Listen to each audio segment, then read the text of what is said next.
Assalamualaikum warahmatullahi wabarakatuh.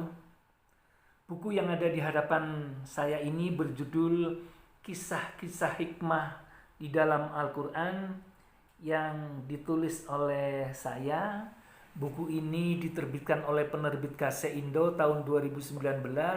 Buku ini cukup tebal, halamannya ada 420 halaman. Dilihat dari judulnya, yaitu kisah-kisah di dalam Al-Quran, maka buku ini isinya adalah kisah-kisah atau cerita-cerita yang indah-indah di dalam Al-Quran. Dalam sebuah penelitian dikatakan bahwa Al-Quran itu berisi sepertiganya, yaitu kisah-kisah tentang umat terdahulu. Kisahnya sangat indah, kisahnya sangat menarik, dan sebagai umat Islam saya kira memiliki suatu kewajiban untuk mengetahui isi Al-Quran melalui kisah-kisah umat terdahulu ini. Sejak dari Nabi Adam, Nabi Nuh, Nabi Ibrahim, Nabi Musa, Nabi Sulaiman, Nabi Isa, sampai kepada Nabi Muhammad SAW.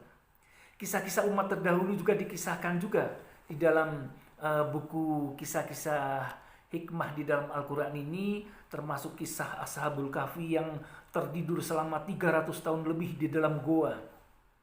Kemudian kisah kaum 'Ad dan kaum Samud, kisahnya umat Nabi Sulaiman, kisahnya kaum Nabi Nuh, utamanya Nabi Nuh dengan kapal raksaksanya.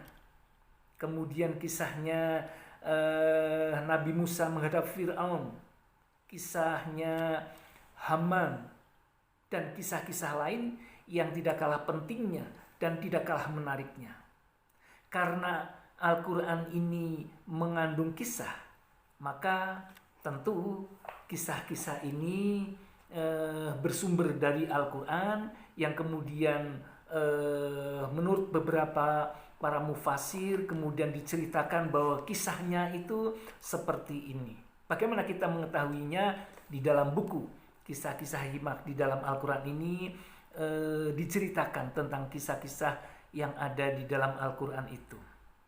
Karenanya buku ini menurut hemat saya sangat penting untuk dibaca.